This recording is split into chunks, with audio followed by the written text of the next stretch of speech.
Remind me of the articles. What were the articles that I sent? I forget. There were two Wikipedia articles on, I believe, Ernst Mach Oh and yeah. J.W. Dunn, I think Oh it yeah, was. yeah, yeah, yeah. It's kind of fascinating stuff. I didn't know a great deal about these guys. I still don't really, but they are. Let's see if I remember this right. They were thinking about time travel and about the nature of time. Is that right? And about being able to time That travel with the mind. Is that Dunn right? was convinced that time is an illusion, that therefore the mind can be set free. Okay. And Mach was um, convinced that atomic theory and atomic structures, because they cannot actually be observed, are therefore not real. And I was enjoying reading about them. I'd already known Mach years ago, but years and years ago I read about him, and I just Oh. dismissed it. Okay, crazy. I had known about Dunn, Okay. but when I was reading about their histories, I started to think about them. Not to say, oh, they were right about that after all, but I started to think about how nobody is ever totally right. No one ever. Okay. Um, Isaac Newton was very, very brilliant, but he was not usually completely right Mm-hmm. about gravity. Galileo was not completely right in that he said that there is an absolute frame of reference, that the sun is the center of everything, Mm-hmm. which is, of course, contradictory to relativity theory. Um, and so there's Dunn talking about time is an illusion, and therefore we should be able to free our minds from it. Yeah. Well, he's not correct about that. He isn't. But time is an illusion. Mm-hmm. And I'm talking about this not on the mystical level, though I'm a cardinal and this should be a matter of faith. Right. I'm talking about this in the matter of science, that actually time is not universally perceived and does not flow. Yeah, it doesn't And seem there are to. some things for which there is, spooky action at a distance. There's no time separation between them at all. Yeah. Yeah, it doesn't. And that's something that's kind of hard to fathom because we're also time locked in general. But it's hard to fathom that time doesn't flow the same way, even within our own spheres. But it doesn't flow the same way in different parts of the universe, too, apparently. No, it doesn't. And people map that down to things like gravity, but get away from that and see something else. Time itself and everything we perceive about space and time must be existing within something else for it to flow differently Hmm. elsewhere. Hmm. And Okay. that means that what we're seeing is not what is entirely there. Hmm. Okay, I'm just And I trying to think chew that on has that. some, well, I think that has some profound philosophical Well, of course implications it does. I mean, it does. as well. We don't have to go there right away, but let's hold off for that for a minute. It does have some very Sure. profound philosophical implications. But this idea about time and it's the differentiation of flow and all, and even the idea of, I think it was Mach, you said, who thought it was an illusion. Um, Yeah, he said that about atomic theory. atomic theory, okay. Much of what they were saying or writing about seems to have had influences on later thinkers who really did end up deeply influencing science and technology. So, for instance, if I'm not mistaken, those two guys were writing before Mr. Einstein did his groundbreaking work. Is that right? I mean, Yes, that is historically? correct. Okay. That's correct. And Einstein was personally quite familiar with what Mach Oh, was he then? was writing. Okay. Okay. And he certainly seems to have. And by the way, the reason that I was interested in those guys is because my man J.R.R. Tolkien was also interested in them, and that's what Dr. Thompson and I are going to be addressing in one of our next issues of the Silmarillion. Tolkien actually was writing a science fiction work sometime around the same time he Really? was writing. Yeah, he was working on this No, I thing, didn't know this and at all. most people don't. And his publisher kept insisting that he do The Lord of the Rings because that would make money, and Hobbit had already sold. And why are you wasting time on this science fiction BS when we have a sellable product? You know, Well, so I actually can see the point from the publisher. so so anyway, Tolkien, I guess he wrote about 2 chapters of this work where he mimicked I forget what's it called, the eagle and the child group, the Inklings. He mimicked the Inklings group, the members in the story. So like he shows up as this Hungarian philologist who has had these strange experiences, and then his friend C.S. Lewis shows up as a guy who falls asleep the entire time, you know. So it's kind of funny that way. But he even entitles the first chapter something like out of the chatty planet or something. Out of the talkative planet. Out of it. Yeah, which is an obvious dig at I did catch Lewis's the reference. Out of the Silent Planet. But in the story, I think I read just synopses. I haven't read the story itself, but in the story, the main character, the Tolkien character, has traveled to the future using his mind. And he has envisioned the future and all that it's going to be. And then he travels back in time as well to the era of Tolkien. And the whole story is actually set sometime in the future, like 1980 or something like that. For Tolkien, that would have been 50 years in the future, or 40 years in the future. And so it's a strange kind of play on time as well as a play on the Inklings and talking about time travel. But I thought it was really interesting that Tolkien was thinking about this idea of time and how it all fits together. And one of the really interesting things to me, and Dr. Thompson clued me into this, his whole work of Silmarillion and even Lord of the Rings, in his mind, he was really trying to get this down as a prehistory to our own history. In other words, it wasn't a place somewhere else. It was actually a place here that could have been before our known civilizations ever emerged. Now, it didn't pan out that way. Had been an alternate world? No, it wasn't an alternate world. That's the point. It was this world. See, Middle Earth actually is this Earth in Tolkien's attempt to craft it. Now, that didn't fly, and so he ended up making it another world, another place. Okay, and he didn't try to connect it to this world, but originally in his conception, he was trying to create a prehistory to this world. You follow me? Okay. Now, he didn't, it's obviously he didn't know enough about history to be able to actually craft a prehistory that really worked, that really fit. But it is interesting that he creates in there the Numenorians who get overswept with the great wave, and he created the cataclysm that occurs at the end of the Third Age with the ring being destroyed and all this. And the movement that occurs is a movement that I think Tolkien says was happening in his own era, the movement of the attempt of technology to take over the world.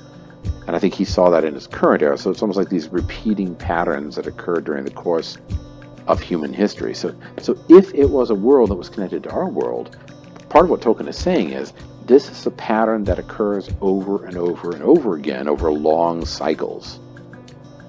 Starting with Silmarillion to Lord to us. And if it was that, then it's a monumental project, first off, because it's really, that's a lot of water under the bridge, so to speak, that he was trying to flow.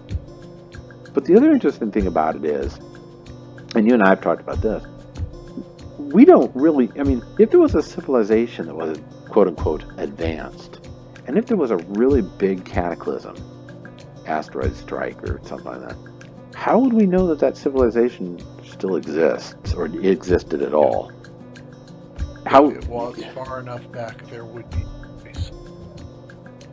There'd be nothing, hardly. Yeah. You might be able to spot the chemical signature of it, either on like rocks that you would say, well, that's odd that they formed this way. I wonder what that was. Yeah. But you really wouldn't see anything else if it was far enough back. And the strand of the creature that survived that, being greatly diminished in population, would be hard scrabbling trying to stay alive. Not a lot of Joseph Piepery leisure to be able to craft tall buildings and highly advanced technology. They would have been scrabbling for apples. You're starving every single day. Yeah, right, you're right. And then you slowly build up again, and you build up to, you build up to New York City, or whatever it is, or Steelport. I am going to remind you again that Neil Oliver was saying that you only get these great advances when there are enough people to do it. Yeah, no, that's an interesting... Only the 1 in a million who shows up in for once in a while to do it. Yeah, and that's an interesting point. Tell me more about what Oliver is saying. I haven't really followed him in the last few developments. Well, as you know, his specialty is archaeology and Stone Age stuff, and he's very aware that the worst disasters that have ever befallen humanity were the Ice Age. By a lot, they were the worst. They're the ones that extirpated humans from Britain for 10,000 years. What happened with the Ice Age. But his contention is that we should not be afraid of the world getting too warm and having too many people. But quite the reverse. That if you ever have the advances that happen in the world, like changes that really make things better, they happen because of minds that show up 1 time million. And you're only going to get that if you have more millions of people. Yeah, a larger pool to choose from, so to speak. Yeah, right. Yeah. So you get a larger number of people, and it doesn't eat up all the resources. It produces epoch-changing ideas and creations. That's what happens instead. Yeah. And that's actually been the pattern of history. And that would be true if you had a team of people, too, that were collaborating, for instance. Oh, yeah. Which you couldn't have if you had isolated pockets of people trying to scrape rutabagas out of the ground in the freezing cold. When you're fighting over against earthworms, you're not going to cooperate as much. No, you aren't. Here's something to add to that, Stu. I love listening to Cosmographia, okay? I don't know if you listen to Cosmographia. If you don't, I'll send you a link to it. It's basically... I always forget this guy's name. Graham Hancock's pal. And why can't I remember his name? You know what? I should know his name. But Randall Carlson. Sorry. Carlson, okay. I'm getting old. Randall Carlson. That's his... Tired. Yeah, tired.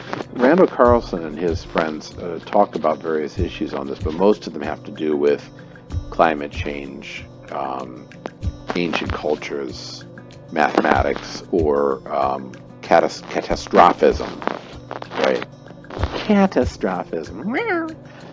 And Not cardinal strophism? no, there is no cardinal strophism. Well, maybe there is. It sounds like an Italian guy, like, hello, I am a cardinal strophism. Cardinal strophism. Yeah, that could be you. Maybe cardinal strophism, and I'm catastrophe. Yeah, we'll go with that. No, seriously. Come on, don't be like an 8th grader. So anyway, catastrophism, and I think we've talked about catastrophism, you and I, before, right? How this is really a very new thing, and I was surprised to find out how new it is. But the basic idea is that the changes that have occurred in Earth's history have more than likely been not slow, gradual changes, but big, catastrophic changes, and that they've happened very quickly and left behind a scar of some kind.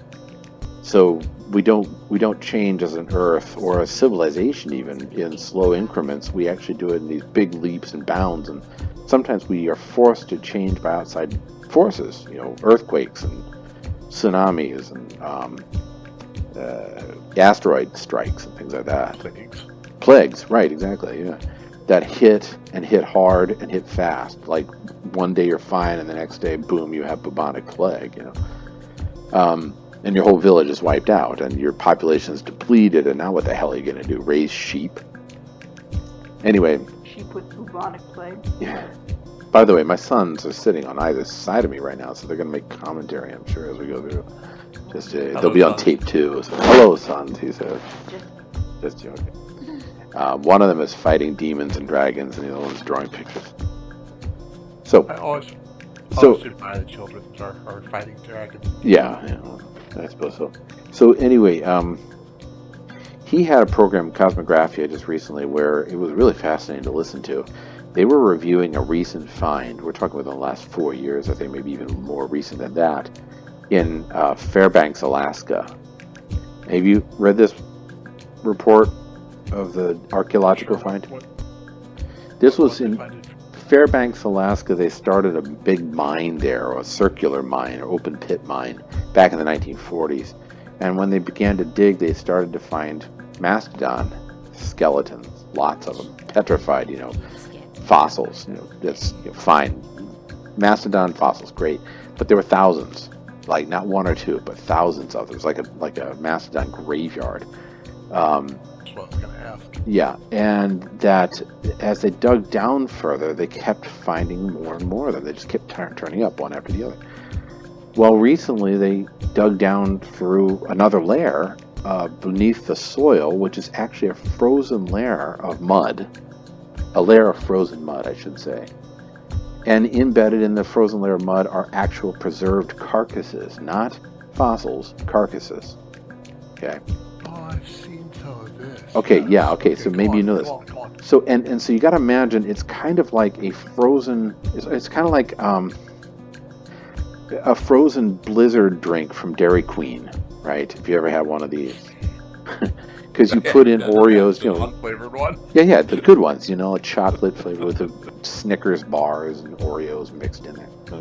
And they're frozen though, but because the mud is like a silty mud, it's totally frozen, and the pieces in there, the actual preserved carcasses, are mangled beyond anything possible on this earth.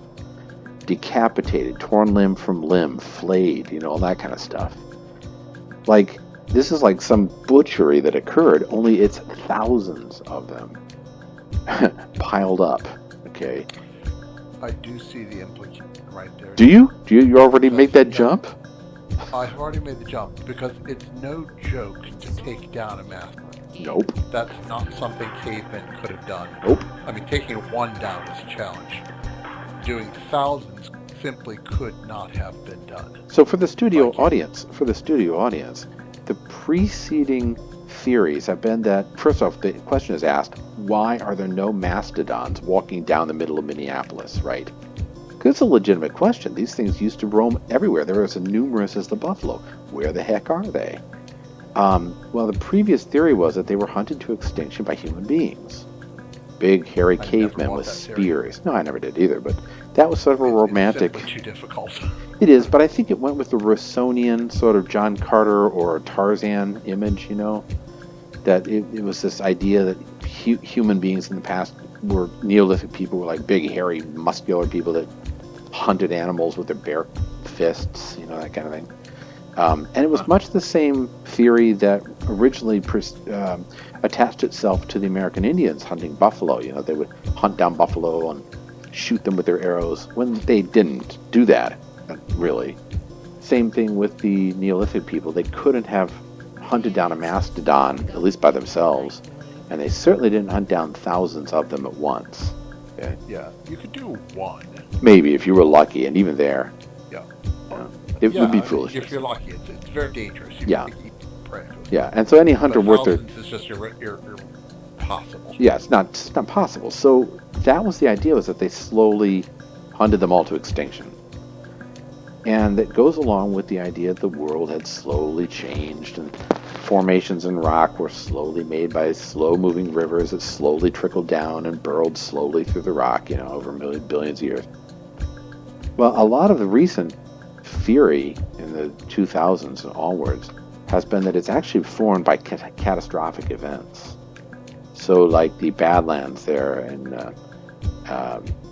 is it Wyoming? I think it's Dakota. Yeah, in the Dakotas, were formed by not a slow trickling, but by a big ice dam breaking and a mile-high wave of water scouring the earth.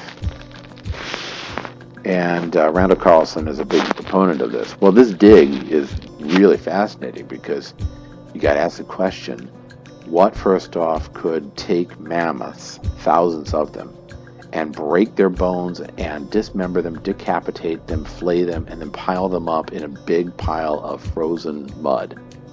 What would do that? Right? First Well- of all, that comes to my mind is tsunami, but Yeah. you tell me. Well, first you have to say this probably was some kind of wave of some sort that involved mud.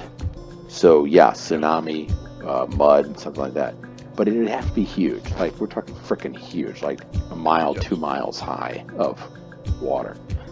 What could cause that? Well, the only thing that could cause it would be that much water stored up as energy and then released suddenly, right? Okay, like an ice wall smash. Like an ice wall, exactly. And that ice wall would have to break like that, like sudden. And then you got to ask, well, what could cause that? Okay, so you could theorize either there was an ice dam and it got really sunny and the snow melted and then the pressure was too much until finally, bam, it broke. That's one way you could look at it, right? It is possible. It's possible.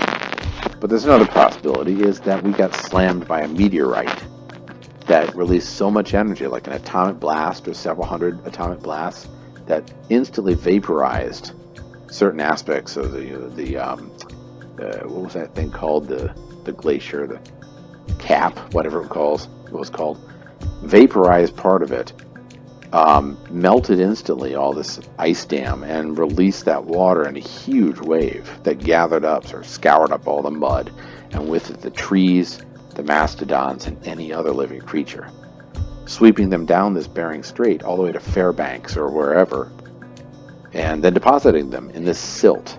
So that's one thing. That's because if you compare the two theories, they both have to involve some kind of wave.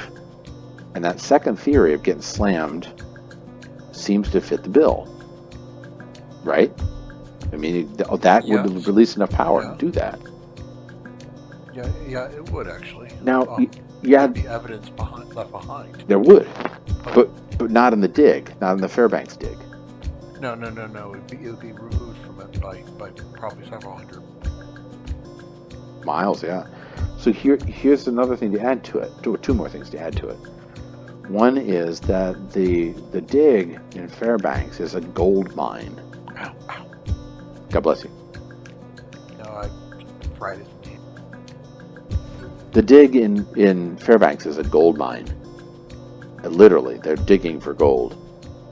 Which raises the question, why are they finding gold mixed with mastodon bodies and trees and mud? Because they are. There was a lot of gold released. And gold from the meteorite. Yeah, and it's true actually that molten metal does tend, like precious metals, do tend to form deposits at sites. That's why mining companies are looking for sites. Mm-hmm. Yeah, and I don't know enough, but what would happen if we got slammed? Well, let me back up. You know, Elon Musk is apparently trying to create a crew and a project to capture a meteorite. You've read this? No, I haven't actually. There's a meteorite that's made almost purely of gold floating through our galaxy, floating through our solar system. Recently discovered. Elon Musk and others are putting together this crew and this project to capture that meteorite and bring it to Earth. Now, I don't know what that's going to do to the economy or whether this is an idiotic idea or whatever, but it's a meteorite made of gold. Let's just chew on that for just a second. A meteorite, huge, made of gold.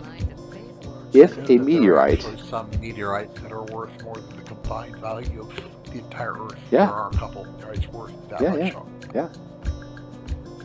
Well, if a meteorite hits the Earth, and it's made of gold, like a lot of gold, what happens to the gold? Well, I mean, it stays gold, of course. It doesn't stop being gold. It vaporizes and falls back down. If the impact site is molten, gold would not dissolve and actually stay separate. Yep. tends to pool Yeah. places around a lot of it. Or if it's cast up into the atmosphere, then it rains down, doesn't it? Yes, it would. It would rain down in a radius Mm-hmm. pointing towards where the impact site was. Mhm. Yes, it happened. And which would move faster, the raining down gold or the slushy tsunami that was created by the impact? The gold would come. Yeah, I wonder about that. The gold probably would. Though the tsunami, I don't know. See, I don't know. I'm just asking the question. One or the other, gold raining down from the sky, and tsunami sweeping every damn thing across the landscape, would compete with one another for which one was deposited first in Fairbanks, Alaska. You know. People could Yeah, So- I do see your point. I do see your point, actually. And here's one more thing to think about, which I find quite amazing. They've found similar remains in eastern Russia, Irkutsk. Mastodons, thousands, lots. Which indicates something hit, something big hit, and something slushy like swept across both the North American continent and the Russian continent, what is now Russia, and deposited all these poor wee beasties that had been all decapitated and blended up in the blender, deposited them in this frozen mud. And what's more, they also had another deposit on top of that mud deposit. Because the petrified, what do you call it? Process of petrification is not, fossils are not bones. Fossils are mineral deposits that replace the bone as it rots away. Yes? Yes. Okay, so that would have taken quite some time. But the fossils are being found above the layer of the preserved bodies. Which means they would have been exposed to the minerals. If the bodies were buried in mud, and the mud was suddenly permafrost, the bodies would not have rotted, would not have had. Whereas if you're slightly higher up, the ground does not stay constantly frozen, and you get like moisture, water leaching in and out past the bodies that both do rot. And then you're going to get the leaching into in the frozen area, but not further down where it's permanently.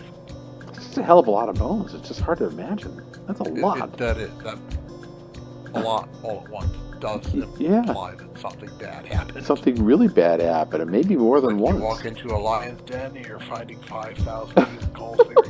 Kind of think something bad happened here. Something bad happened here, Bob. By the way, that is a reference to something that did happen, if you remember. Isn't that Ghost in the Darkness? That is correct. Yeah, Ghost in the Darkness. When historically, when the guy actually got into the lion's den, that's what they found. That's when they realized the lions were not acting like normal. Bad kitty. Bad kitty. Actually, no. Let's see if I get the rifle that get the bazooka or whatever. Yeah, that's a little closer. Don't blow yourself off the building. It's a long way down, buddy. True, it's like a mile high. So the long and the short, I mean, this is all fascinating stuff. And it leads me to contemplate two things. One is previous civilizations that could have existed, that could have been swept away, could have been similar to what Tolkien was pointing out. Who knows? We don't know. We don't have any evidence for it. It's hard to prove the negative. That's true, right? You can't prove the thing that isn't there. But you can say that our race, our human race, may have been around a lot longer than we think. And it's possible that the patterns of humanity have been repeating and have been repeating over and over again in the way Tolkien is suggesting in his long history and his time travel thing, you know. And then the other thing is what you suggested is that maybe the theories that we have now are temporary theories that seem to work for now, but haven't always been that way. You know? Yes, things to which more details can be added in. Yeah. Sometimes the whole story itself can change. Yeah. Time. Yeah. It would not tremendously surprise me if you go back 85,000 years, several different species of humans on the planet. And I do know that there was some kind of terrible catastrophic event that happened 85,000 years, which winnowed our present species down to a couple thousand individuals. Yeah, that's a really interesting point. What happened to all the other potential humans? That has always been. The old theory, of course, was that violent Homo sapien killed them out. Yeah, we know that that's right.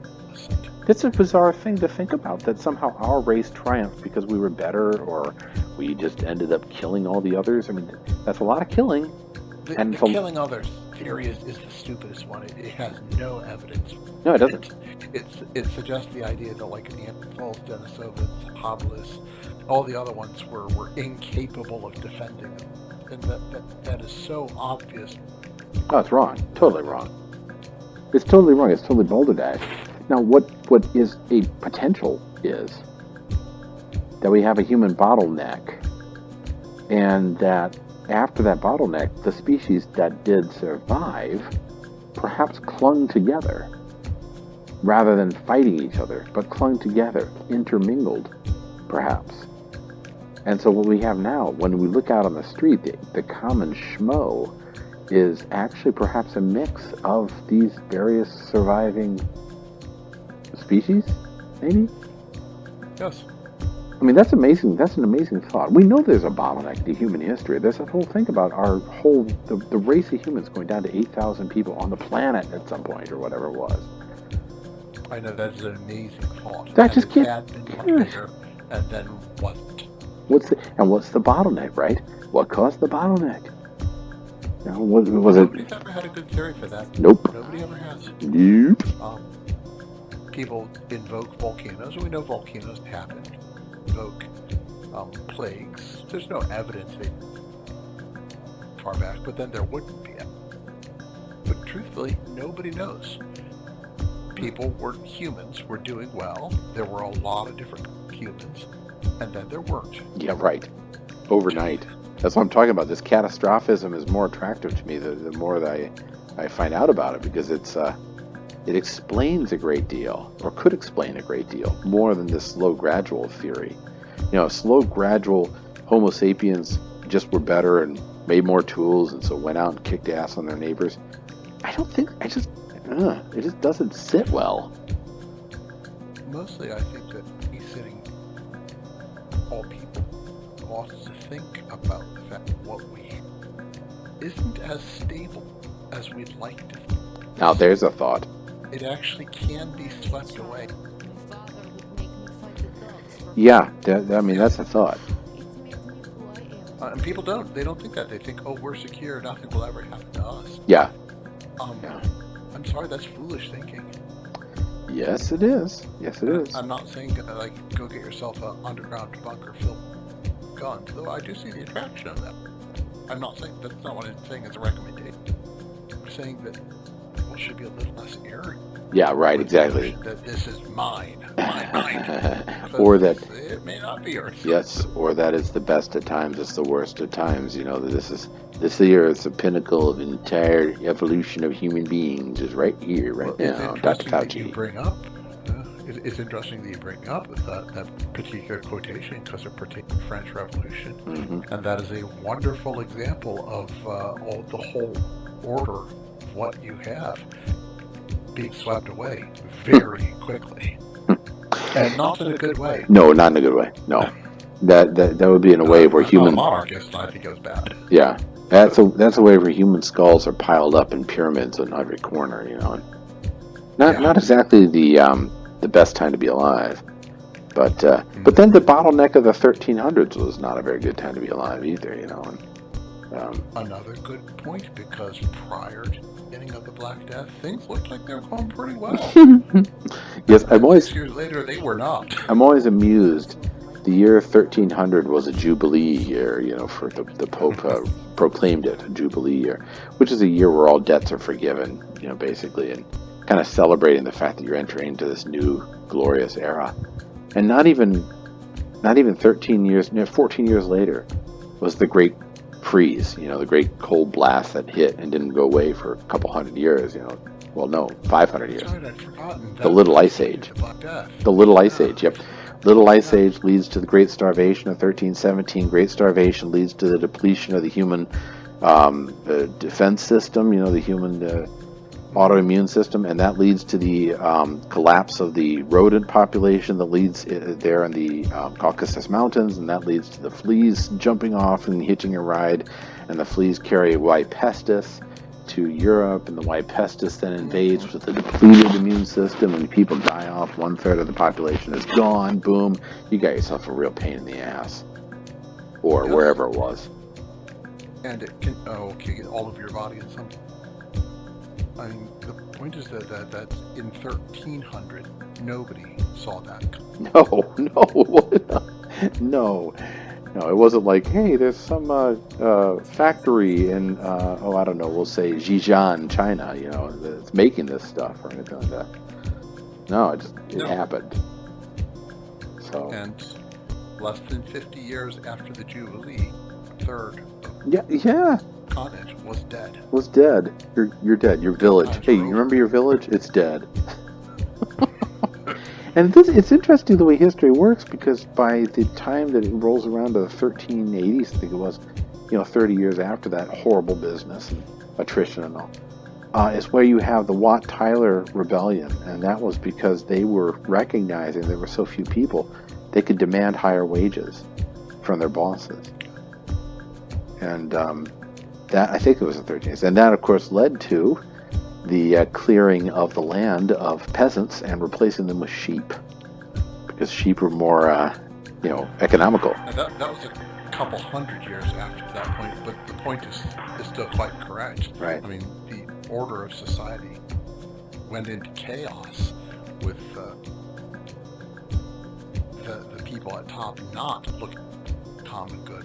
Yeah. And that began. And basically the point being, by the 1400s, by the end of the 1300s, the medieval world was gone. And was. As you said, sheep, it could have been anything else. The point is that the medieval world was gone, and there was no longer this information that were helping to run society. Yeah. And that didn't even. Renaissance was. And that didn't even take an asteroid. That just took a nasty little bug that infected the lungs. Though my understanding is there are actually two things. One was a bug and one was a bacteria. But there you go.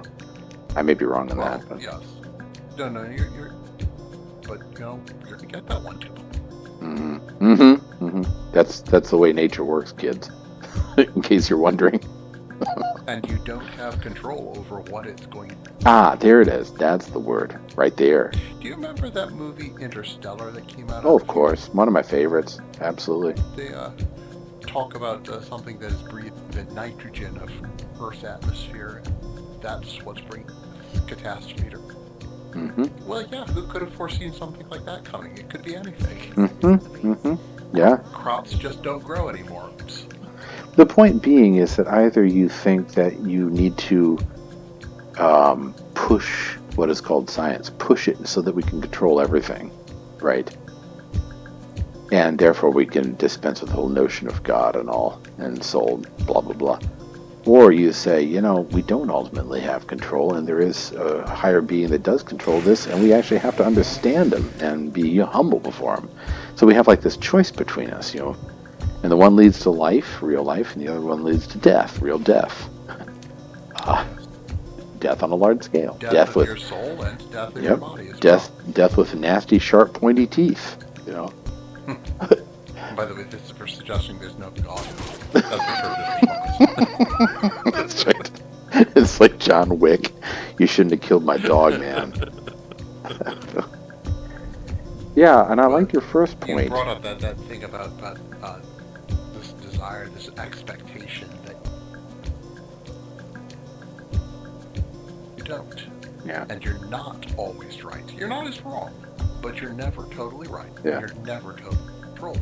Yeah. Yeah, and I like I'm the way. sorry, I interrupted you. No, that's what I was going to say. It's your first point about not being in control, not being absolutely right all the time. These guys who were proposing the time travel or the nature of the subatomic particles, they weren't right necessarily, but they were proposing something which then people could entertain and move on to something else and so on and so forth. It's something which I was discussing the other day with my daughter, Margaret.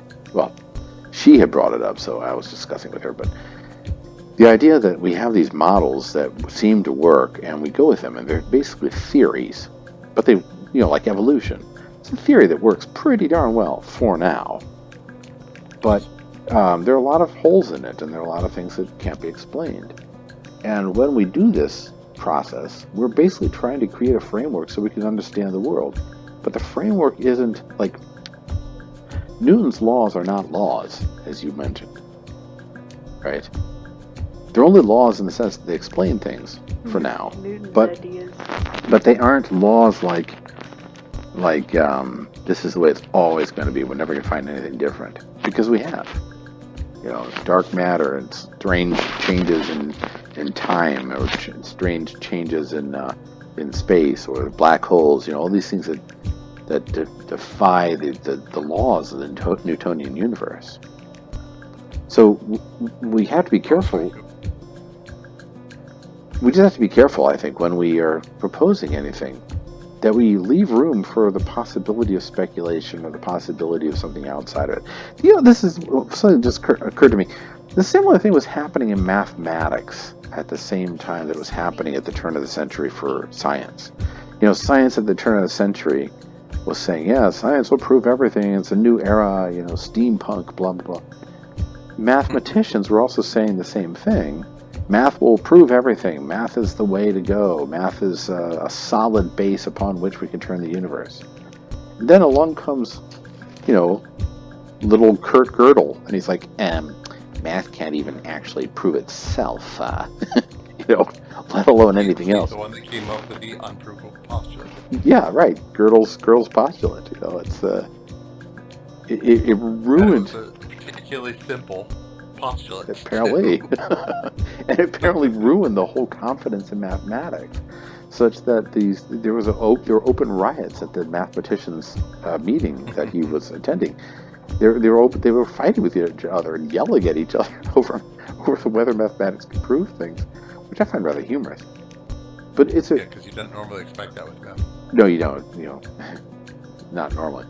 But they were so confident that math was going to solve everything that when it was shown, almost incontrovertibly, the math couldn't even solve itself. They just lost their crap, and the world was in upheaval suddenly.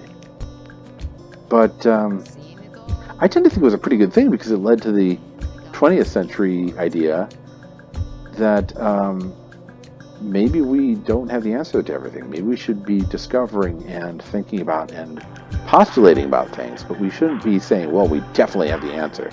We know for sure that this or that or whatever it is. Because we certainly have seen a lot of that recently. I'll also say that exact thing. I'm sorry? Say again? That exact thing you're bringing up, proof that not all things could be proved with mathematics, just within the field of mathematics, accepting that has led to this brilliant revolution of theory of what can be done with mathematics. Yeah. And there's been immense advances. Ouch.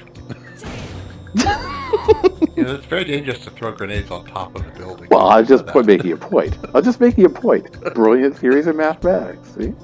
Yeah, and you never know what could happen. You never know what could happen. No, you're right. It's led to that, because actually that was one of the points I was going to get to too.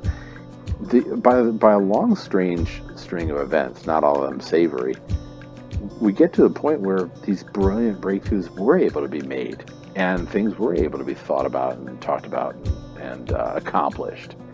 And it wasn't it wasn't a long, slow development of inevitable forces leading up to, Dr. Fauci. it was almost like these fits and starts and cataclysms that occurred even in human history that led to this where we are now, which is not again the pinnacle of civilization by any stroke of luck of the mind. No, we're actually on the fourth highest building. Yeah, right, exactly. Well, by the way, as the conversation goes, did you see the meme that I posted about barbarians living in the ruins of a civilization? Did you see that? No, I did not actually. It was a very interesting little meme. It had a picture of, I don't know what it was. It looked like Chartres Cathedral or something like that. But it said, "We are barbarians living in the ruins of a lost civilization." I understand the point. Yeah. It's actually quite sad to think about. It is sad, but it's also true. And talk about a shift. Talk about a shift in imagination. Because imaginatively, most people think, well, that glass building over there is the pinnacle of civilization because we built it recently. The modern world has accomplished so much. Look at the modern world. We have dentistry and A&W root beer, and how could it get any better, Rackets. Yeah, exactly. And to look at it the other way, that this right here in front of us is barbarism versus the Gothic cathedrals or whatever the civilization is, the civilization that built pyramids, the civilization that built Stonehenges, that kind of thing. That to me is quite remarkable. And my mind is kind of going different places because I am tired, but it's remarkable to me that ancient civilization and even further back might have been more advanced than we are in some respects. Maybe not having dentistry, which I love, or whatever, but in other areas more advanced. Well, that is actually just another good example of the catastrophism that we're talking about. We have made huge advances in the modern world, which have been good. The technological advances overwhelmingly have been good. I agree. But we have also had to endure the catastrophe of losing the spiritual center that we once had. Mm-hmm. You know what? Even in things that we talk about as being important today, people talk about, we need women's rights. We are so much further behind what was happening at the end of the medieval in that specific area. Women's rights have degraded so far from the end of the medieval period that think, it must have been terrible back then. No. In this area, here's an example of something we're worse at. Yes. How many other things are like that? Yeah. And people don't think that, because if you're good at one thing, you must be good at everything. No, that's not true. Yeah, look how good we are. We can mine the earth and find all these mammoth bones, right? Yeah. I was really amused the other day when I was reading about Avi Loeb. I don't know if you know Avi Loeb. Oh, no, I know. I keep up with this stuff quite a lot. Okay, so then you may have read this too. He's launching a crew to go and actually try to find pieces of a meteorite that fell to Earth. I'm trying to remember where this is. Gosh, I can't remember where it is. But it's a meteorite that fell to Earth that he speculates may be an alien probe. Now, at first glance, that sounds like, wow, tinfoil hat, right? But not given Loeb's reputation in right. other areas, if he says we should look for it, I say we should darn well find the meteorite. Right. Worst case scenario is just a rock. Right, exactly. But Loeb's reputation is well deserved, actually. Best case scenario, it's only a rock. Worst case scenario, it's the probe for a first strike. Okay, that's actually a good point.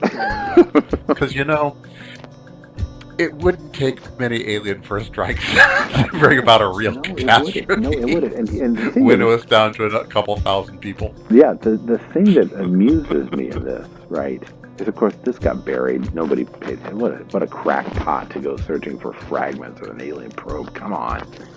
But remember Oumuamua? And he speculated. Yeah, it was in the news again just this last week. Was it? Was it really? A group of scientists came up with what they thought was a plausible hypothesis to explain its acceleration by non-technological causes. I actually think that their explanation is still flawed, although there's many good things about it. I think their explanation is flawed. Okay. Their explanation is that the rock of a Momoa had hydrogen embedded in it as like a kind of hydrogen ice. It's not quite exactly what it was, but the point is it was solid and is slowly outgassing hydrogen. And the reason that would be significant is that the hydrogen would not show up like a comet tail, but it would provide thrust as if it was a comet. So They're was saying that that would come from water that was there that was being struck by cosmic rays. I don't like that theory because the oxygen from the water would still have left a trace. And they haven't explained that part. Why we're not seeing that. I got you now, and that's I'm assuming then that this thing released the hydrogen due to heating up from the sun, perhaps, and it ignited. So it was sort of like a part of that mechanical Newtonian universe thing. This shit just happened. Not ignited, but yes, still mechanical universe. The shit just happened. That part is the accurate idea. That's what they were trying to establish. And I don't think that, even from a mechanical point of view, I don't think that their hypothesis fits all of the facts. Well, one of the interesting things to me about his book on Oumuamua was that he wasn't saying this was an alien structure. He was saying, why can't we talk about the possibility that it's an alien structure? If we were able to talk about the possibility that it's an alien structure, we might have a chance of preparing and being prepared for further alien structures if they exist. But we don't talk about that. Like the bad ones, if they were to come? Yeah, right, exactly. And if, for instance, and here's where I got amused by this article, if, for instance, there were other forms of technology that did not look like our technology, but rather looked more like Stonehenge, how would we, but nevertheless could do interstellar travel, how would we know, given our current perspective, that they were actual structures and not just mechanical universe things? How would we know that? We'd be digging in the wrong place, right? The science fiction author Paul Anderson has a joke about that in his book Gateway, that humans have found this alien structure and they find these things inside it. No one knows what they are. They look like fans, and so everyone has decided that they were prayer fans. And it's not until much later that somebody figures out that these are actually books. Oh, wow. That there's thousands and thousands of them, but because nobody knew how to activate them, they were prayer fans. There was a story, I don't remember who made this story, but it may have been Larry Niven, but I remember there was a story in the alien planet where they had a food source from the planet that was these grubs that were eager to be eaten, and so the astronauts that landed on the planet were eating these grubs, like, hey, this is great, they just jump into your mouth. And it was a mud planet, it rained all the time, and when they were hiking across, they fell into this mud pit, and one of them got consumed by a giant grub. So these little grubs were actually feeding them to make them fatter for the giant grubs that would then eat them. So it was this kind of ironic story. But the point being is that they had misconstrued what the grubs were there for and what they were trying to do, right? And it really pointed to me this idea of how often is it that, given the way that we are thinking, are the blinders of our civilization, we think a thing is one thing, but it really is another. Another example is Motel of the Mysteries, for instance. That was, remember that book? I love that book. David McKaylee. Yeah, that's right. And it's a great book where the United States gets inundated by a postal mishap and all the junk mail of the world gets delivered to the United States, and we get buried and lost as a civilization for hundreds of years. And when they dig it up, they're trying to figure out what all these different pieces at the motel are. And so his wife wears the toilet seat around her head, and they think that the TV is actually an altar and all this, which has its irony in it, but also brings up this idea of, we're looking for archaeological things, and these must be religious objects.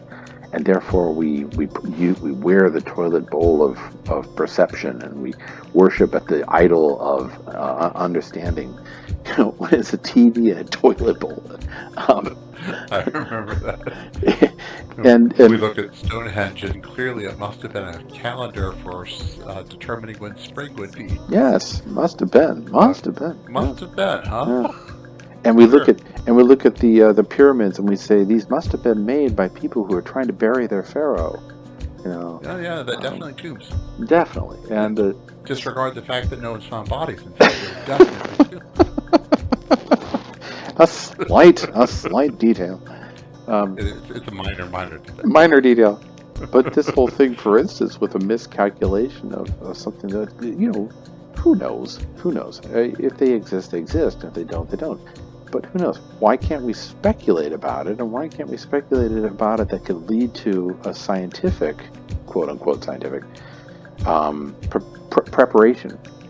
Just like, why can't we speculate about catastrophism and giant waves of mud sliding across the Bering Straits, Beringia, and wiping away civilization that could have existed?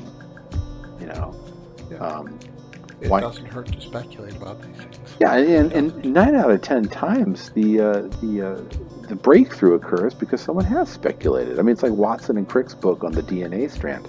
They didn't just sit down one day and have God reveal to them the DNA strand, right?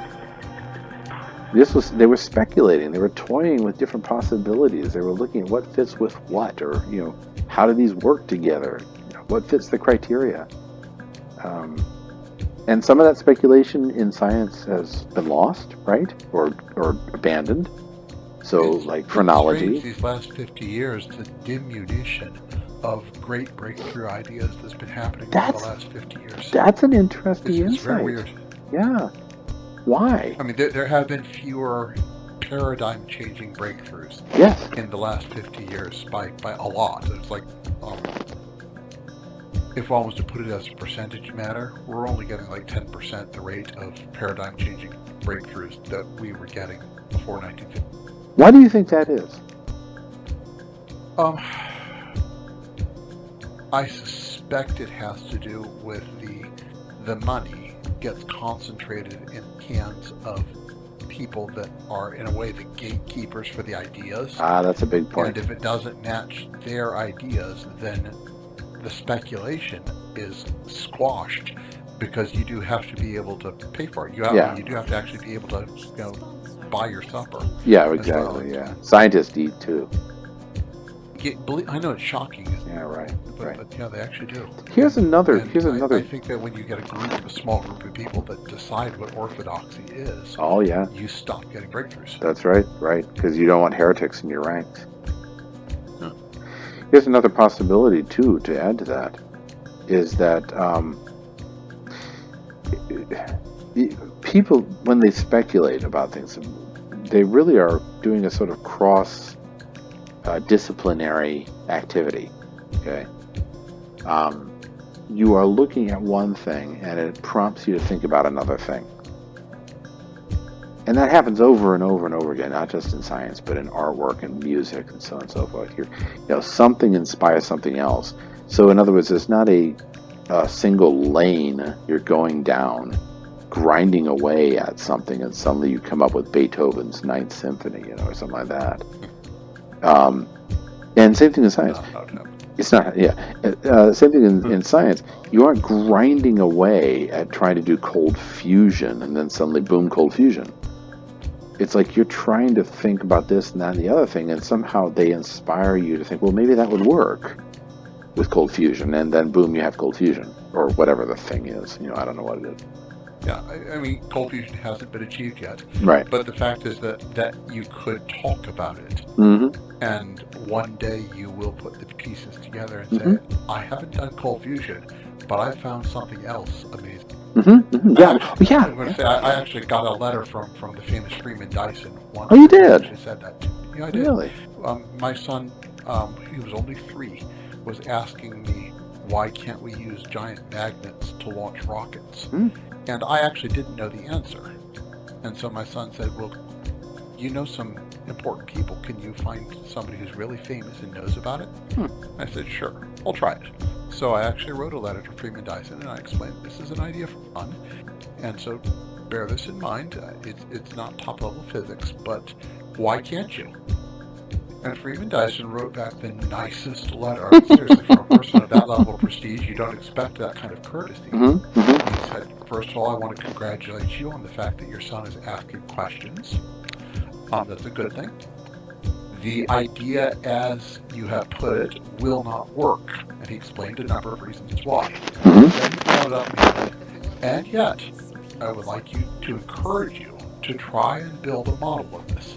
You will find that your idea does not work, but you will find another idea of something that does. That's cool. I was like, okay. That's really cool. Yeah, He said that when he was building the Orion launch system, their first attempts did not work. Uh-huh. So That's really cool. And that's exactly, I mean, that's exactly what I'm talking about. You can correct me if I get this wrong, but again, going back to the DNA strand, I was fascinated to find out that the DNA strand was discovered in part due to the Spanish flu of 1918. Reading this book on the Spanish flu, they were so desperately trying to find out what the hell this was and how to stop it, that among the many teams that were working on it, one of them, including Professor Watson, they were taking human blood and putting it into, what are they called, centrifuges? Is that right? Spinning them around? yeah, that wasn't Watson, but go ahead. Okay, so they were spinning it around and they came up with this goo in the blood that I guess they had not known was there before. And it was DNA. And that was what started the whole, like, what is this stuff? And what do we do with it? And what is it? What is the structure of this stuff? So had they not been searching for that cure for the Spanish flu, they never would have moved towards thinking about the DNA and how to find it.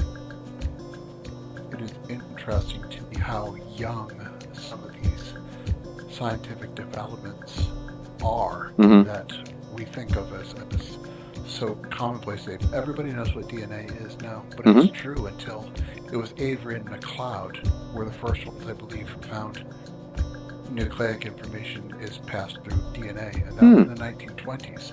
Okay. And there are people who are over 100 years old, but they're alive today, who were born before Avery and McLeod isolated it. Wow. That's how young it is. That's pretty amazing. Really is amazing.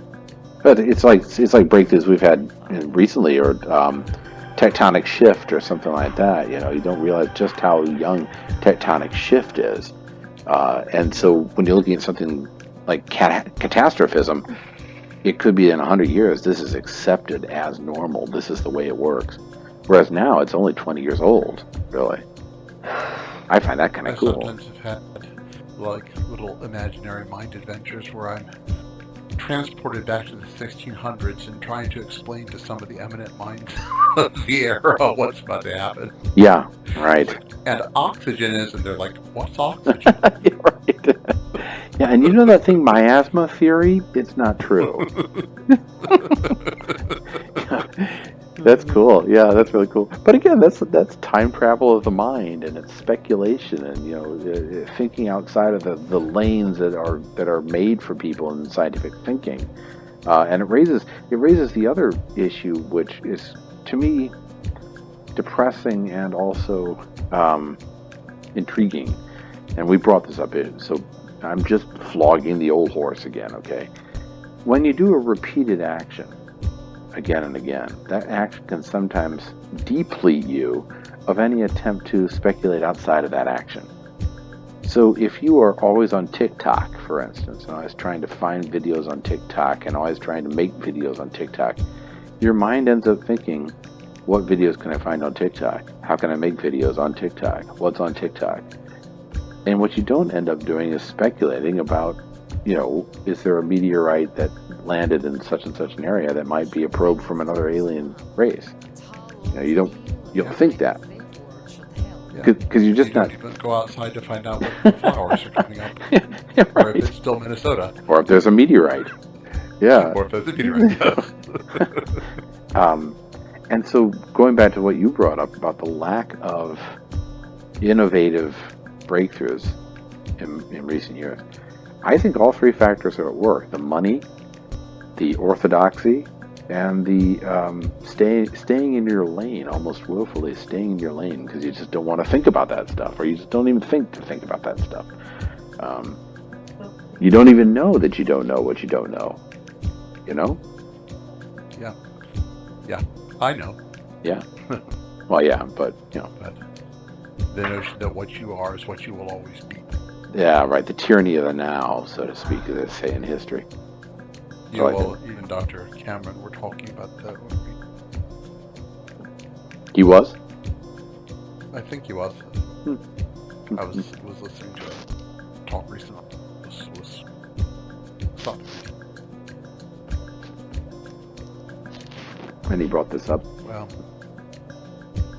I hate to say it, but I'm actually starting to fade Yeah, out me over too. here.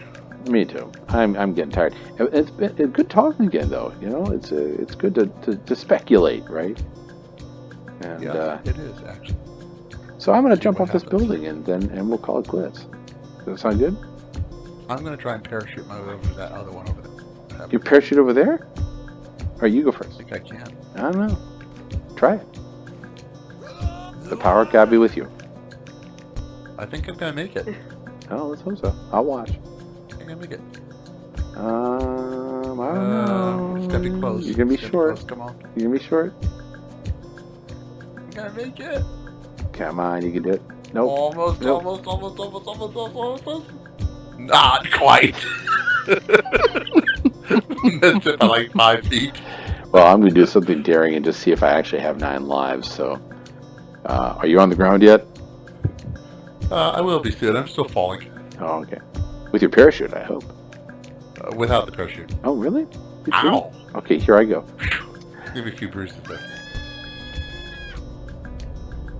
Darn it! I hit a No, you ledge. didn't make it. I hit a ledge. I have to try and jump a little better. Alright, keep going. There you go. There you go. Let's see if I can catch you. Yeah, catch me.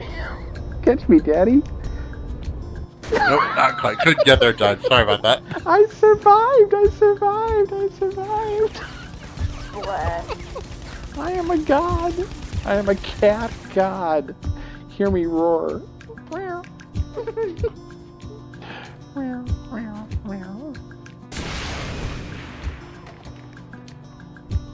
Why can't I use Hey. the Reaper drone right now? I don't know.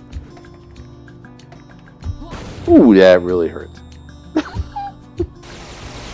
Yay!